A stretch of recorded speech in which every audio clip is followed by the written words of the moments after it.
There are lots of different colors for skin. I have questions for you about these pictures of different children. After I read the question, I want you to Point to the picture that fits the story.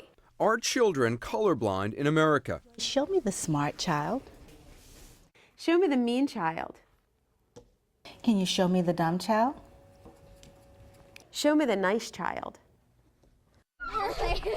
Is bias measurable even at an early age? Why is she the bad child? Because she's black. And why is he the ugly child? Because he looks like he's white. Why is he the dumb child? Because she has dark brown skin. Why is she the bad child? Because she makes fun of everybody else's skin color. How much do kids learn from what they see and hear from adults? Show me the child who has the skin color most adults like. And show me the child who has a skin color most adults don't like. These are questions that we, along with CNN's Soledad O'Brien and a team of psychologists hired by CNN, spent months investigating through tests, interviews with children and their parents. But they're questions that have been asked for decades. The first doll study ignited controversy in the 1940s when psychologists Kenneth and Mamie Clark pioneered studies in the effects of segregation in schools by asking African American kids to choose between black and white dolls. The so-called doll test found black kids overwhelmingly preferred white over black. Those results were at the center of the landmark 1954 Supreme Court case Brown versus the Board of Education that desegregated American schools. Now, with the first African-American president and nearly 60 years after segregation was overturned, we wondered, where are we today? How do kids see differences in race? What we discovered might shock you, but first, how we got there. Skin color, child skin color estimation. Okay, yeah. We asked renowned child psychologist and University of Chicago researcher Dr. Margaret Beal Spencer to design a pilot study for CNN and analyze the results. Our children are always near us, because we're a society. And what we put out there, kids report back. You ask the question, they'll give you the answer. Spencer's team tested more than 130 kids in 8 schools with very different racial and economic demographics. Half of the schools were in the North, half in the South. Oh, nicely done. While the country is much more diverse today than in the 1940s, the children in this project are from 2 age groups and 2 races, white and black, to better allow comparison to the original doll study. 4 and 5-year-old children were asked a series of questions about these images. 9 and 10-year-old children were asked questions about the same images as well as this color bar chart. The tests led us to 3 major findings. First, white children as a whole responded with a high rate of what researchers call white bias, identifying the color of their own skin with positive attributes and darker skin with negative attributes. Show me the dumb child. Dumb child. Okay, why is she the dumb child? Because she has black skin. Show me the mean child. Why is he the mean child? Because she's brown. Show me the bad child. Why is he the bad child? Because he's black. Okay. Show me the ugly child. Why is he the ugly child? Because he's black. Show me the child who has the skin color most adults like. And show me the child who has the skin color most adults don't like. Show me the child who has the skin color most children like. Show me the child who has the skin color most children don't like. Show me the child who has the skin color most girls want. Show me the child who has the skin color most girls don't want. The questions that got overwhelmingly white-biased answers? Show me the dumb child.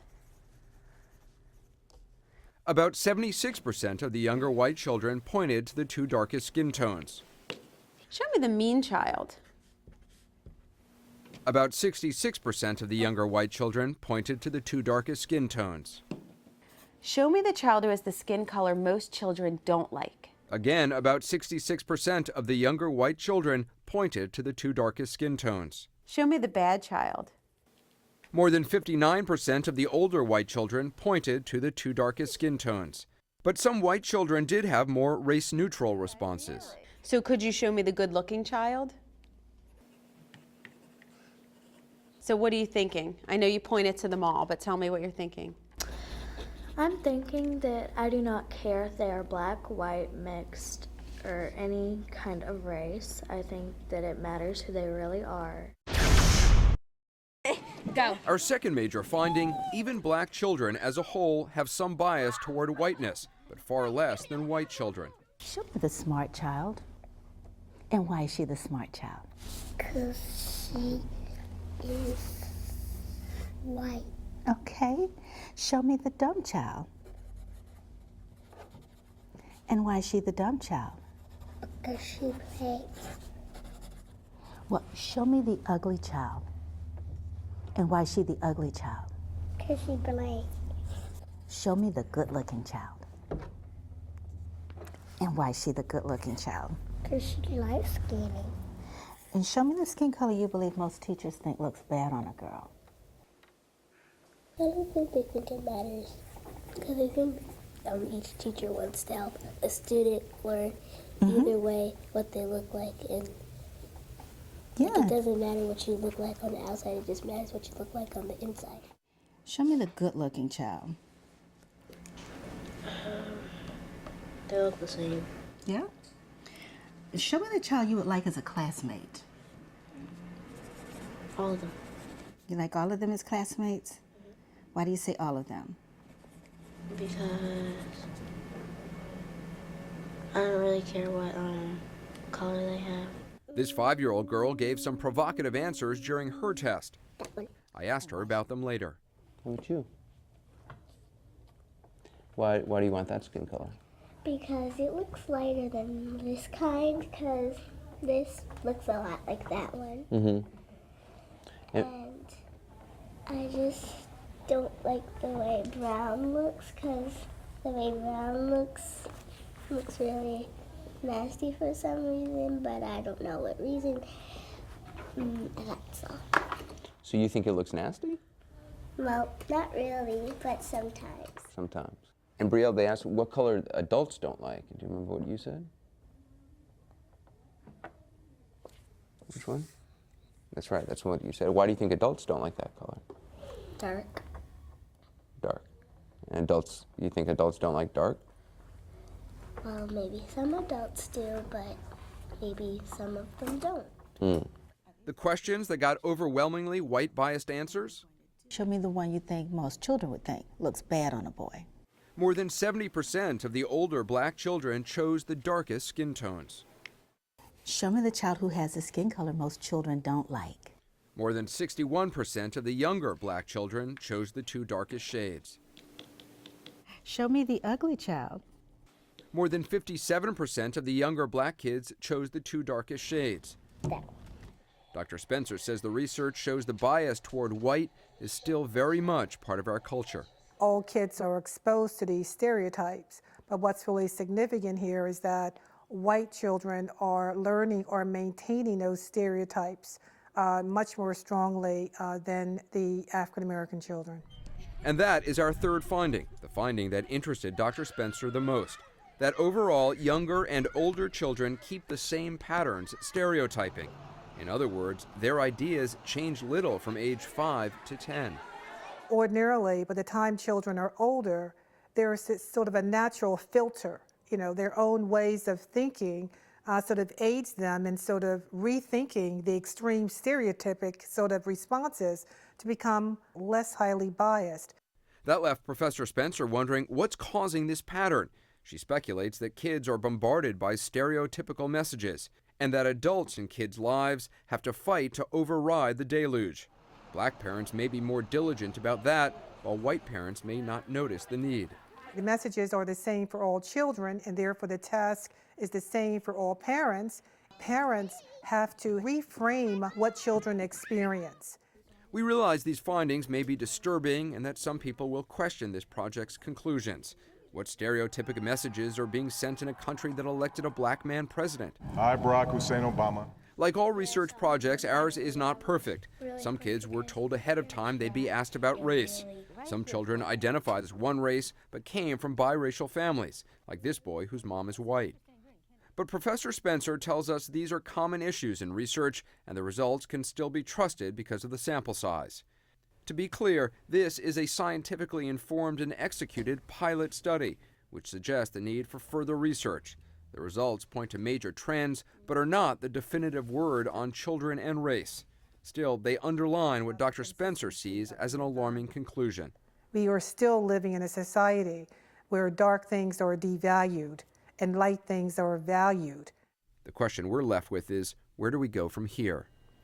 Yeah, where do we go from here? There's plenty of research that says parents are critical in shaping their kids' ideas on race. Soledad O'Brien and I sat down with Poe Bronson, author of a book called Nurture Shock, and also Angela Burt Murray, editor-in-chief of Essence magazine, to dig deeper. Take a look. Let's talk about the African-American parents, in fact, because, you know, we would do these discussions, and I actually found that the African-American parents had more conversations. I bet you did, and you do with your kids all the time. Listen to this clip that one of the parents I spoke to. What kind of conversations do you have with Quincy? Because he said you talk about race at home. We have a lot of conversations about race because we have to. My children have heard things in school or have derogatory things said to them. Derogatory things and names are still being called in school here in 2010. Even in a grocery store, not long ago, right before Christmas, we had a small Caucasian child call my son the N-word. He was in line with his parents and he just turned and pointed and said the N-word to my child. And we would think those kinds of things don't happen anymore in this day and age, but that's why we have to have conversations about race. We got Quincy, who's 10 years old. Let's watch this clip. Show me the dumb child. I don't know which one is dumb. I gotta ask them a few questions to see if they're more smart. Yeah, what would you want to ask them to know? What kind of things would help you know if they were dumb or not? Also, 2 times 2, 2 plus 2. Okay. Easy facts. Show me the child you would like to play with at home. I gotta know them first to let them in my house. You have what now? I have to know them first before I let them in my house. Show me the color that looks like your skin color. G. Okay. Show me the skin color you want as your own. G. About show me the one you think most boys would think, or most children would think, looks bad on a boy. Me or everybody else? Other children. What? Show me the skin color you believe most boys don't want.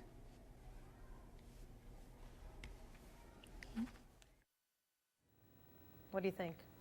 A little surprised by the last answer. What surprises you? The fact that he chose the darker skin color as the color that most people don't like.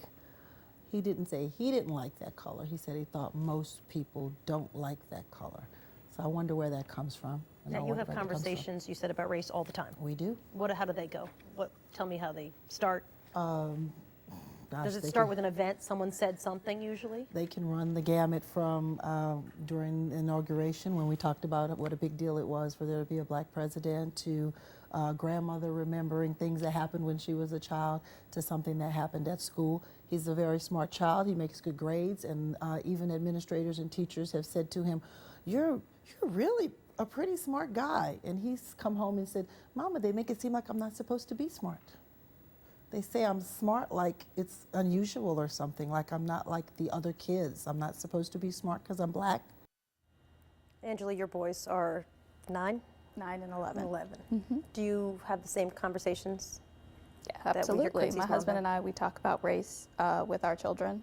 They will tell you that we talk about race too much, but we do talk to them because it's important that they are armed and ready for those moments in life where it becomes an issue. And we tell them that in the classroom, there will be people that have softer expectations for you. But what matters is the expectations that you have for yourself and what the expectations that your father and I have for them. You actually warn them about softer expectations. We do, and we tell them that you've got to be better, you've got to work harder, you've got to do more. You always have to do that as an African American, and we tell them that. And they don't fully understand what that's all about. They think that everything that they do is taken on face value for who they are and not the way that they look. But there will become a time, and particularly when you're dealing with African American boys, I'm very sensitive about the time that I'm going to have the conversation with Solomon and Ellison about how to deal with the police.